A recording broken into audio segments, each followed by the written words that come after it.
Hello everyone and welcome to three vertical dots. आज की इस वीडियो में हम बात करेंगे सीरीज़ की। सीरीज़ बुनियादी तौर पे सीक्वेंस की ही आगे एक फर्दर कॉन्सेप्ट है जो उसी से निकला है। और सीरीज़ बुनियादी तौर पे हम सीक्वेंस के जो एलिमेंट्स हैं उनको जब ऐड अप करते हैं तो हमें जो चीज़ मिलती है वो सीरीज़ मिलती है। फॉर एग्जांपल हमारे पास एक जो है वो सीक्वेंस है A1 A2 A3 up to सो। तो अगर ये हमारे पास इस तरह का सीक्वेंस हो तो इस सीक्वेंस से हमने जब सीरीज़ बनानी हो तो हम इसके सारे एलिमेंट्स को ऐड अप करेंगे। एक तो तरीका ये है कि मैनुअली हम A1 A2 A3 इसको मैनुअली ऐड अप करें और इसको रिप्रेजेंट किया जाता है, एक ग्रीक साइन है, इसको सिग्मा कहते हैं। सिग्मा बुनियादी तौर पे ग्रीक एक लेटर है जो सम को जाहिर करता है। अच्छा, इस सिग्मा की जो नीचे चीज़ होती है वो इंडेक्स होता है, के को इंडेक्स कहते हैं, और जो ऊपर चीज़ होती है इसको अपर लिमिट कहते हैं। अब ये इंडेक्स बुनियादी तौर पे वो नंबर होता है जिससे आपकी सीरीज स्टार्ट हो रही है और जाता है उस नंबर तक जो ऊपर है, यानी उसकी अपर लिमिट तक जाता है।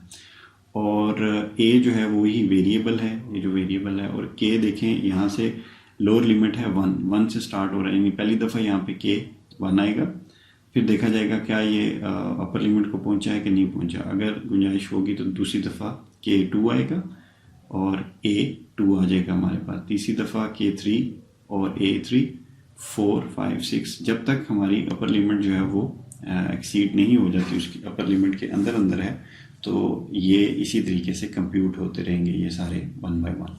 इसका जो सिंपली है जो इस तरह से टर्म को हमने लिखा है, इसका मतलब सिंपली यही है कि A1 plus A2 plus A3 plus A4 up to सो।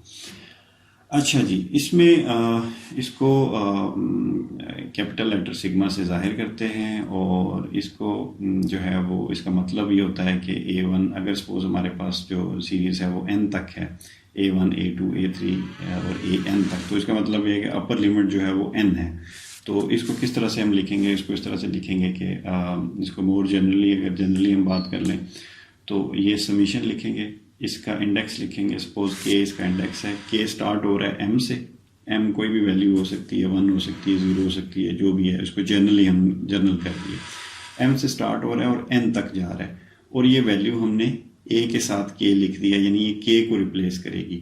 ये जो m की वैल्यू है, सॉरी ये जो k की वैल्यू है यहाँ पे रिप्लेस होगी। पहली दफ़ा यहाँ पे m आएगा, ठीक हो गया, अगली दफ़ा m+1 आएगा, अगली दफ़ा m+2 आएगा, फिर m+3 up to so on, और आखिर में n आएगा, जो अपर लिमिट है वो बिल्कुल एंड पे आएगी। तो ये इसका मतलब है, इसको जाहिर करने का तरीका होता है। यहाँ पे k को जो है वो इंडेक्स कहते हैं, m को लोअर लिमिट कहा जाता है और n को अपर लिमिट कहा जाता है। अब इसको सॉल्व कैसे करते हैं, समीशन को कैसे हल करते हैं। सपोज आपके पास जो है वो एक दिया गया है, एक सीरीज दी गई है जिसमें A0 जो है वो 2 है, A1 3 है, A2 जो है -2 है और A3 1 है और A4 जो है 0 है। यानी एक सीरीज है जिसमें आपके पास 5 एलिमेंट्स हैं, 2 3 -2 1 और 0। अब वो कह रहा है कि अगर आपकी समीशन इस तरह से हो तो इसको कंप्यूट करें, यानी इसको आप कंप्यूट करके दिखाएं।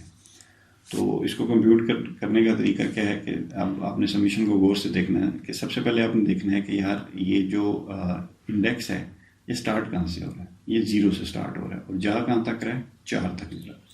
तो 0 से स्टार्ट हो रहा है, तो सबसे पहले इसमें क्या आएगी, 0 की वैल्यू आएगी, तो A0 सबसे पहले आपका A0 आएगा, A0 आ गया। अगली दफ़ा जो आपने प्लस का साइन लगाया, अगली दफ़ा i की वैल्यू जो है वो 1 हो जाएगी, i की वैल्यू 1 हो जाएगी, तो i की वैल्यू यहाँ पे आप 1 पुट करेंगे तो A1, तो A1 आ जाएगा नेक्स्ट। अगली दफ़ा फिर i की वैल्यू 2 हो जाएगी, i की वैल्यू 2 है, A2। आपने देखना है कि i की वैल्यू 4 से बढ़नी नहीं चाहिए, ये हमेशा चेक रखना है, हर लूप में ये चेक रखना होता है। i की वैल्यू 2 होगी और यहाँ पे i की वैल्यू जब 2 पुट करेंगे तो A2 हो जाएगा, तो प्लस A2 आ जाएगा। फिर प्लस अगली टर्म i की वैल्यू 3, a की वैल्यू 3 हो जाएगी, A3 यहाँ पे आ जाएगा, और फिर आखिर में i की वैल्यू 4 हो जाएगी और 4 अपर लिमिट है, तो जो है ये i की वैल्यू यहाँ पे हम 4 पुट करेंगे तो A4 हो जाएगा। अब A5 नहीं हो सकता क्योंकि अपर लिमिट 4 है, अपर लिमिट से आप ऊपर नहीं जा सकते। अपर लिमिट का मतलब ये है कि इस लिमिट के अंदर अंदर है। तो ये बेसिकली आप इस समीशन का मतलब है कि ये टर्म्स आपस में ऐड हो रही हैं। उन टर्म्स को आप लिख लें। A0 जो है वो आपको 2 दिया गया है, A1 जो है वो 3 दिया गया है, A2 जो है -2 दिया गया है, A3 1 दिया गया है। इनको आप ऐड अप करेंगे तो आपका आंसर 4 आ जाएगा।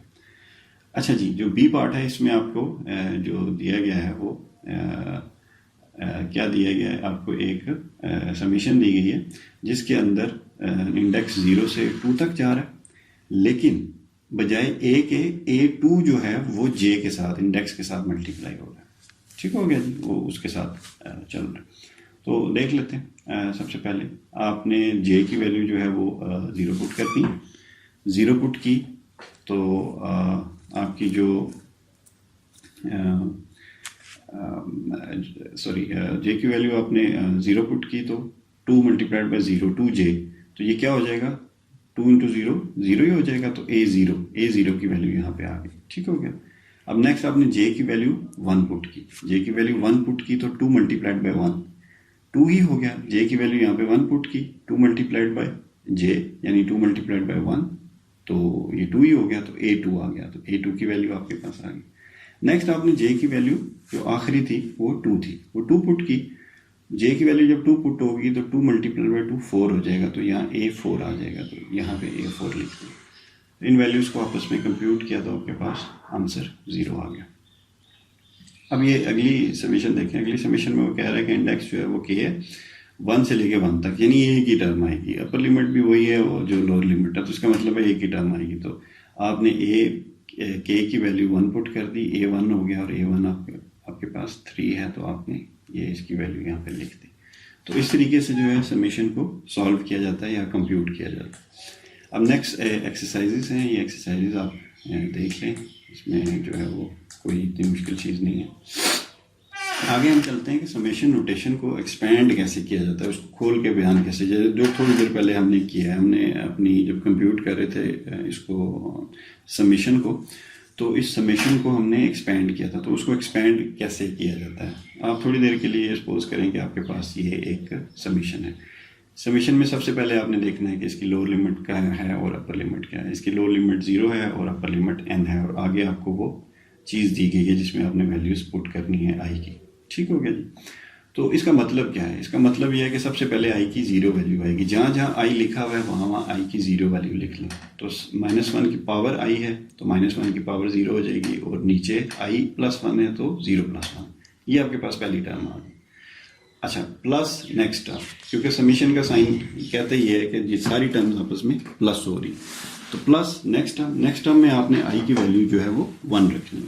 तो i की वैल्यू आपने 1 रखी, जहाँ जहाँ i है वहाँ आप 1 पुट कर दें, -1 की पावर 1 हो जाएगी, और i + 1 यानी 1 + 1, तो ये 1 + 1 हो गया। ठीक हो गया जी, ये आपके पास सेकेंड टर्म आ गई। फिर थर्ड टर्म के लिए आपने i की वैल्यू 2 पुट करनी है।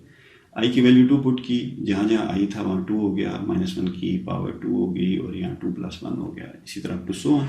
आखिरी जो आपकी टर्म है वो n है। n का मतलब क्या है कि -1 की पावर n बटा n + 1, तो इसको एज इट इज़ लिख दें।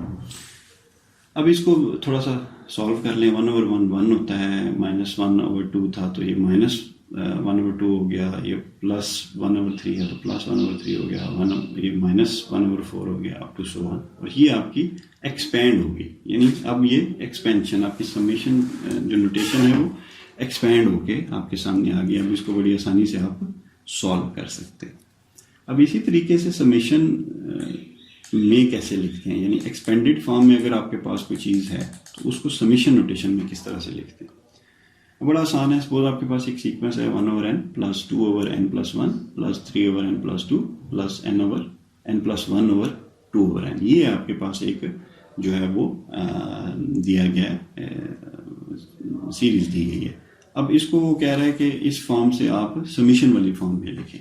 अब आप इसको ज़रा गौर से देखें तो आपके जो नॉमिनेटर्स हैं, यानी बटे से जो ऊपर टर्म्स होती हैं उनको नॉमिनेटर्स कहते हैं। जो नॉमिनेटर्स हैं वो एक अलग से सीक्वेंस है, और डिनोमिनेटर्स जो है वो एक अलग से सीक्वेंस है। मिसाल के तौर पे नॉमिनेटर्स क्या सीक्वेंस है 1 2 3 up to so on n + 1, और डिनोमिनेटर में एक अलग से आपके सीक्वेंस दिया गया है n + 1 n + 2 up to 2n।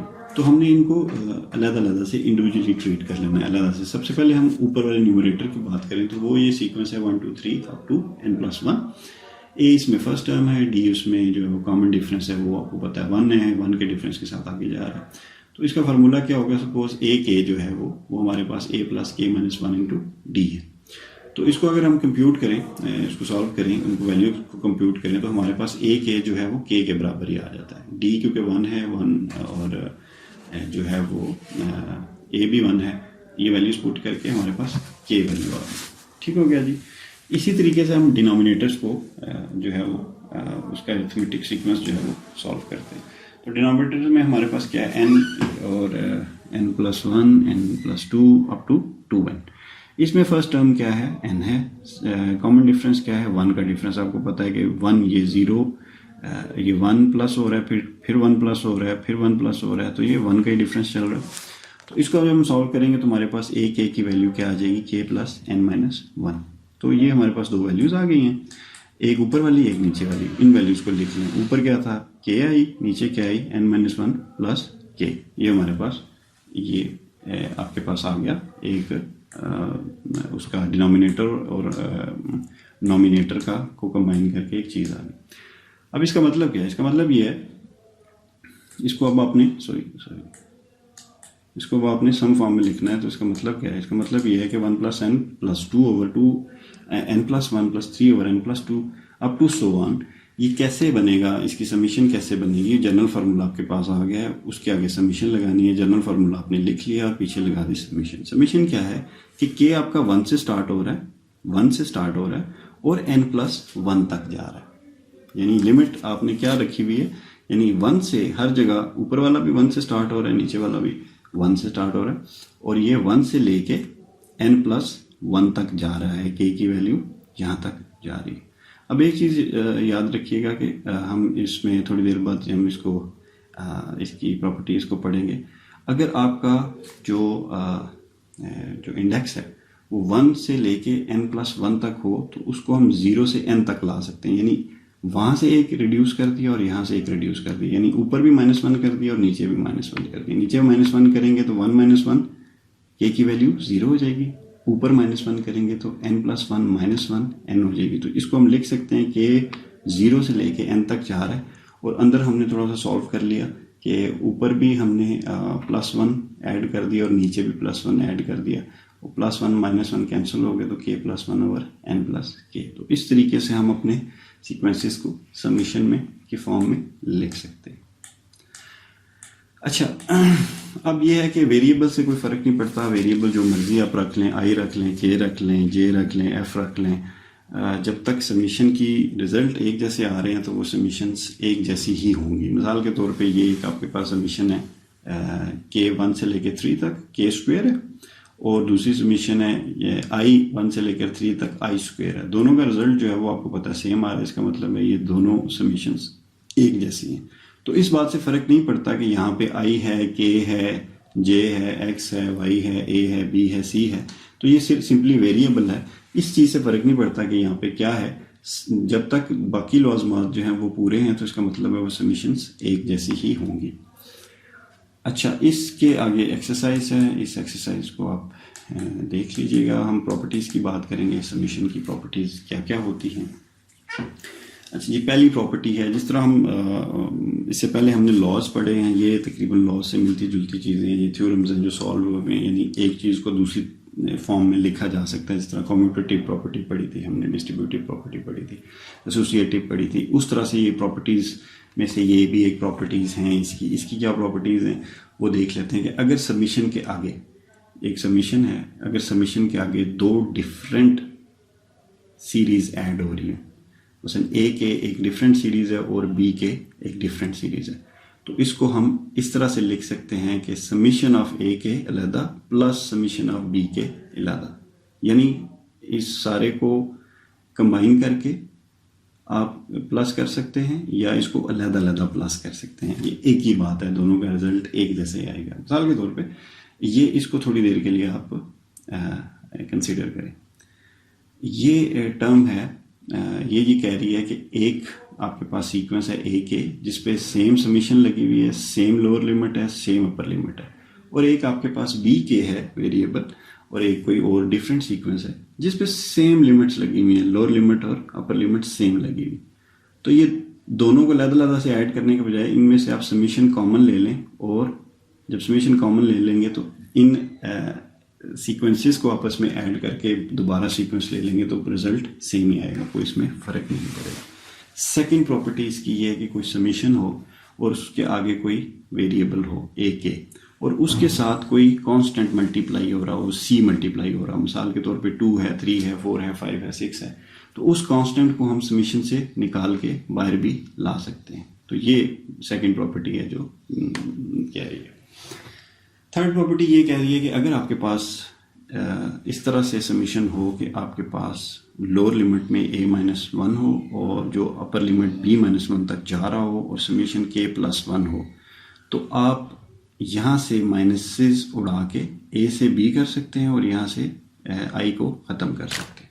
मतलब ये इसकी एक प्रॉपर्टी है कि अगर ये k जो है वो a-1 है, a-1 से स्टार्ट हो रहा है और b-1 तक जा रहा है जो इसकी लिमिट्स हैं, और आगे k+i है सॉरी -1 कह रहा हूँ, i कह रहा हूँ, a-i और b-i तक जा रहा है और आगे k+i है, तो इसको हम यहाँ से i ख़त्म कर सकते हैं और यहाँ से भी i को ख़त्म कर सकते हैं। अगर इक्वली यहाँ से माइनस हो रहा है और यहाँ पे प्लस हो रहा है, अगर यहाँ पे प्लस हो रहा है और यहाँ पे i माइनस हो रहा है तो भी हम सिमिलरली ये कर सकते हैं, यानी ये बराबर है k = a और b के, यानी i यहाँ से उड़ा सकते हैं और यहाँ से उड़ा सकते हैं। आगे चलें नेक्स्ट 4 में वही चीज़ है कि अगर इंडेक्स में a+i और b+i है और आगे वेरिएबल में k-i है तो हम यहाँ से i उड़ा सकते हैं, i ख़त्म कर सकते हैं, क्योंकि लिमिट्स में वो ऐड हो रहा है और आगे जो इक्वेशन है उसमें वो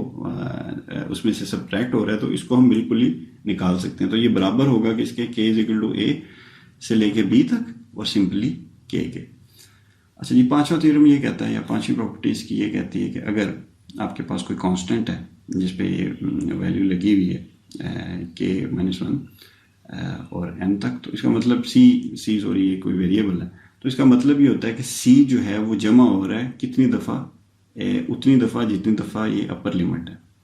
मिसाल के तौर पे अगर यहाँ पे 1 से लेके 4 तक होता तो c ने जमा होना था 4 दफ़ा, एक दफ़ा 1 के लिए, एक दफ़ा 2 के लिए, एक दफ़ा 3 के लिए, एक दफ़ा 4 के लिए, दैट्स इट, तो 4 दफ़ा होना था। अब ये n टाइम्स है तो इसका मतलब ये n टाइम्स जो है वो जमा हो रहा है, तो इसका मतलब ये है कि इसको सिंपली हम n से मल्टीप्लाई अगर कर दें तो हमारा आंसर वैलिड रहेगा। ठीक हो गया। इसको आप नीचे एक्सरसाइजेज में जो है वो चीज़ें दी गई हैं, इसको आप देख लीजिएगा। हम आगे बात करेंगे अरिथमेटिक सीरीज़ की। अरिथमेटिक सीरीज़ जिस तरह से हमने अरिथमेटिक सीक्वेंस पढ़ा था उस तरह से उस अरिथमेटिक सीक्वेंस के एलिमेंट्स को ऐड करेंगे तो अरिथमेटिक सीरीज़ बन जाएगी। इसी तरह हमने जियोमेट्रिक एक सीक्वेंस पढ़ा था, जियोमेट्रिक सीक्वेंस के एलिमेंट्स को ऐड करेंगे तो जियोमेट्रिक सीरीज़ बन जाएगी। तो सबसे पहले हम अरिथमेटिक सीरीज़ देखते हैं। अरिथमेटिक सीरीज़ जो है वो सिंपली अरिथमेटिक सीक्वेंस की टर्म्स को अगर ऐड कर दिया जाए तो हमारे पास जो है वो अरिथमेटिक सीरीज़ बन जाती है। अच्छा जी, उसमें क्या है कि हमें पता है कि जो अरिथमेटिक सीक्वेंस है वो किस तरह से होता था। वो a होता था पहली टर्म, फिर दूसरी टर्म a+d होती थी, तीसरी टर्म a+2d होती थी, to so on। तो इसका जनरल फार्मूला भी हम डिराइव कर सकते हैं कि जनरली अगर हमें एक अरिथमेटिक जो है वो सीरीज़ दी जाए तो उसका सम हम कैसे निकालते हैं। तो वो फार्मूला कैसे डिराइव करना है वो हम देख लेते हैं, उसको कैसे डिराइव किया जा सकता है। अब देखिए कि आपके पास जो अरिथमेटिक सीक्वेंस है उसका फार्मूला होता है an = a + n - 1d। अगर Sn जो है वो इसके सम को डिनोट करता है, यानी ये n टर्म्स हैं जो आपस में ऐड अप होनी है, तो Sn जो है वो उसका सम है। S stand for sum, n for n terms. तो उसका मतलब क्या होगा, Sn किसके बराबर होगा, पहले a, फिर प्लस a+d, फिर प्लस a+2d, फिर plus up to so on a + n-1d, यानी n-1d तक इसने ऐड अप होना है और तब जाके आपको Sn मिलेगा। ठीक हो गया। अच्छा जी, इसको डिफरेंट तरीके से लिख लेते हैं। सपोज Sn ऐड हो रहा है तो सबसे पहले a आएगा, फिर a+d आएगा, फिर a+2d आएगा, up to so on an तक जाएगा, लेकिन ए एन से पहले क्या होगा, ए एन से पहले ए एन माइनस डी होगा। यानी उल्टा अगर आप लिखना शुरू करें इसको, किसी भी जो है वो अपने इस सीक्वेंस को उल्टा देखना शुरू करें, तो आखिर में क्या आता है, आखिर में आता है ए एन, उसके बाद क्या आता है ए एन माइनस डी, उससे पहले क्या आता है A N minus two D. यानी सीक्वेंस अगर यहां से चल रहा है तो ऐड हो रहा है, जो कॉमन डिफरेंस है वो ऐड होता जा रहा है उसका, यानी उसका उसमें ऐड होता जा रहा है, और वहां से लास्ट टर्म से वापस आना शुरू करें तो कॉमन डिफरेंस निकलता जाता है। हर टर्म के साथ कॉमन डिफरेंस आप माइनस करते जाएंगे। इसको इजीली आप देख सकते हैं कि 1 2 3 4 5 6 7 8 तक है, तो 8 से 7, 8 अगर आखिरी टर्म है तो उससे पिछली टर्म क्या है 8 माइनस जो कॉमन डिफरेंस है, कॉमन डिफरेंस 1 है तो 7 आएगा, 7 में से 1 निकालेंगे तो 6 आएगा। अगर यहां से देखना है तो यहां से 1 ऐड अप करते हुए जाना है आपने, यानी इसको दोनों साइडों से देखा जा सकता है। तो आपने सपोज इस साइड से देखा, बिगिनिंग से लेके एंड तक देखा, तो आपके पास ये इक्वेशन बन गई। अब एंड से लेके आप वापस बिगिनिंग तक आएंगे तो क्या होगा, सबसे पहले ए एन, इसको रिवर्स ऑर्डर में आप बेसिकली उसको देख रहे हैं। सबसे पहले ए एन में ऐड होगा ए एन माइनस डी, फिर ऐड होगा A N minus two D, फिर ऐड होगा अप टू सो ऑन, फिर ए प्लस डी, और आखिरी यानी ये दूसरे केस में पहला जो टर्म होगी वो ए आ जाएगी। यानी सीक्वेंस सीधा चला लें या उल्टा चला लें, एक ही बात है, एक जैसे ही काम हो रहा होता है और एक जैसे रिजल्ट्स आपके आ रहे होते हैं। तो ये हमारे पास दो इक्वेशंस आ गए। इन दो इक्वेशंस को आप ऐड कर लें, इन दो इक्वेशंस को ऐड कर लें। तो ये दोनों इक्वेशंस ऐड किस तरीके से होंगी कि मैं आपको दिखा देता हूँ। सपोज एस एन और एस एन जब ऐड हो जाएंगे तो बन जाएगा 2SN। तो ये नीचे आपने, सॉरी मुझे घटाना पड़ेगा, तो ये आपका बन जाएगा, सॉरी हाँ जी, ये बन जाएगा 2SN, SN plus SN 2SN, sorry ये आपके पास पहली इक्वेशन है, ये आपके पास दूसरी इक्वेशन है। पहली इक्वेशन की लेफ्ट हैंड साइड SN है और इसकी भी SN है, SN प्लस SN, ये 2SN हो गया। अच्छा जी, पहली टर्म A और इसकी पहली टर्म AN, तो A प्लस AN, ठीक हो गया। दूसरी टर्म A प्लस D और सॉरी A प्लस D, और यहाँ पे इसकी दूसरी टर्म AN माइनस D, यानी ये प्लस D और ये माइनस D आपस में कैंसिल, पीछे क्या बच गया A प्लस AN, ठीक हो गया। अगली टर्म A प्लस 2D और ये क्या है AN माइनस 2D, तो plus 2D minus 2D cancel और A प्लस AN, यानी हर दफा आपके पास जो टर्म आ रही होगी वो A प्लस AN आ रही होगी, ठीक हो गया जी। अब ये आपके पास 2SN का रिजल्ट आ गया। अब इसको अगर सॉल्व करें तो आप देख रहे हैं कि A प्लस AN कहाँ तक जा रहा है, n टर्म्स तक जा रहा है, यानी जितनी टर्म्स है उतनी दफा जा रहा है। तो हमने पीछे एक प्रॉपर्टी पढ़ी थी कि अगर n टर्म्स तक जा रहा हो तो सिंपली n से इसको मल्टीप्लाई कर देते हैं। तो A प्लस AN को n से मल्टीप्लाई कर दिया, तो ये एक ही बात है, ठीक है जी, ये एक ही रिजल्ट हमारे पास आएगा। अब यहाँ से 2 है तो 2 को यहाँ भी डिवाइड, दोनों साइडों को 2 से डिवाइड कर देंगे तो SN की वैल्यू हमारे पास आ जाएगी n into A plus AN divided by 2। ये हमारे पास एक इक्वेशन आ गई है। अब हमें पता है कि AN जो है, AN बराबर होता है किसके, A plus N minus 1 D के, ये जो AN है। तो यहाँ पे A plus N minus 1 D की वैल्यू अब पुट कर दें तो हमारे पास जो SN की वैल्यू आ जाएगी वो आ जाएगी A plus N minus 1 D, N minus 1 into D। अब ये A और A ऐड हो जाएगा, ये बन जाएगा 2A। तो हमारे पास SN फाइनली क्या आ जाएगा, SN का फॉर्मूला आ जाएगा n/2, इस 2 को हम निकाल के बाहर ले आए, n/2 into 2A plus N minus 1 D। तो ये हमारे पास सिंपली SN का फॉर्मूला, किसी भी अरिथमेटिक्स सीरीज का सम निकालने का फॉर्मूला आ गया। अगर कोई भी अरिथमेटिक सीरीज हमें दी जाए तो हमें अगर पता हो कि पहली टर्म क्या है, उसके total number of terms n, यानी n की वैल्यू क्या है और उनमें कॉमन डिफरेंस क्या है, तो हम उसका सम निकाल सकते हैं इस फार्मूले को यूज करते हुए। ये बेसिकली वो फार्मूला है। तो ये फार्मूला अगर आपने याद रख लिया तो आपको ये सॉल्व करना आसान हो जाएगा। अब देखें ये कुछ एक्सरसाइजेस हैं, इन एक्सरसाइजेस को प्लीज़ आप सॉल्व कर लीजिएगा तो आपकी प्रैक्टिस हो जाएगी, आपको सम निकालना आ जाएगा किस तरीके से सम को निकाला जाता है। आगे हम बात करेंगे ज्योमेट्रिक सीरीज की। ज्योमेट्रिक सीरीज बुनियादी तौर पे ज्योमेट्रिक सीक्वेंस से निकली है। ज्योमेट्रिक सीक्वेंस ऐसा सीक्वेंस होता है जिसमें हर टर्म जो है वो पिछली के साथ मल्टीप्लाई, किसी खास एक कॉमन रेशो को मल्टीप्लाई करने से अगली टर्म आती है। मिसाल के तौर पे 1 2 4 8 16 हमारे पास अगर था तो 1 को हमने किसी चीज़ से मल्टीप्लाई किया तो अगली टर्म आई, यानी 2 से मल्टीप्लाई किया तो 2 बेसिकली वो कॉमन रेशो है। तो यहाँ पे 2 को फिर 2 से मल्टीप्लाई किया, 4 को 2 से मल्टीप्लाई किया, 8 को 2 से मल्टीप्लाई किया, 16। तो ये हमारे पास जो भी ज्योमेट्रिक सीक्वेंसेस होंगे उनका हम जब सम करेंगे, उनको जब एड अप करेंगे तो जो चीज़ बनेगी उसको हम ज्योमेट्रिक सीरीज कहते हैं। तो ज्योमेट्रिक सीरीज बुनियादी तौर पे बिल्कुल उसी तरह अरिथमेटिक सीरीज जैसा ही काम है। उसमें ये होता है कि पहली टर्म आपकी ए और दूसरी ए आर, तीसरी ए आर स्क्वायर और चौथी a are cube up to so on. ठीक है जी। अब इसका सम कैसे निकाला जाए? इसका सम निकालने का बड़ा आसान सा तरीका है उसके मुकाबले में। देखिए, सबसे पहले आपने जनरल फार्मूला लिखा ए एन का। ए एन बराबर है A N R minus A N R की पावर एन माइनस 1। ये इसका जनरल फार्मूला होता है, आप ये पीछे देख चुके हैं पिछले लेक्चर में। अब एस एन किसके बराबर है? एस एन बराबर है A plus R plus A R square plus A are cube up to so on A R N minus 2 और ए आर एन माइनस 1। ये एन माइनस 2 क्या है? बुनियादी तौर पे ये ए आखिरी टर्म से पिछली टर्म है। अगर आखिरी टर्म एन माइनस 1 है तो इससे पिछली टर्म एन माइनस 2 होगी। जाहिर सी बात है, इसमें कोई ऐसी कोई चंबे वाली बात तो नहीं। उससे पिछली टर्म एन माइनस आर की पावर एन माइनस 2 ही होगी, यानी एक पिछली कम। क्योंकि देख रहे हैं आप सीरीज में एक पीछे जाए तो पिछले एलिमेंट की आर की पावर एक कम होती है अगले से। ठीक हो गया। अब आपने दोनों साइडों को आर से, इस इक्वेशन में दोनों साइडों को आर से मल्टीप्लाई कर देना है। आर से मल्टीप्लाई करेंगे तो आर क्या है? Common ratio.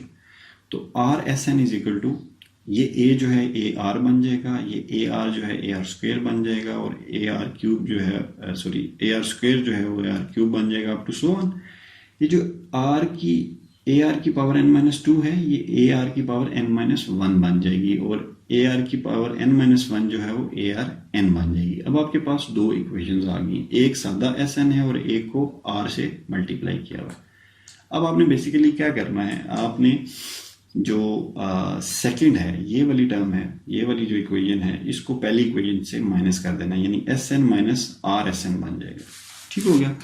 दूसरी साइड पे क्या होगा? अब दूसरी साइड पे जरा माइनस करना शुरू करें, टर्म वाइज हम माइनस करना शुरू करते हैं। तो सबसे पहले तो ए में से आपने माइनस किया, ए में से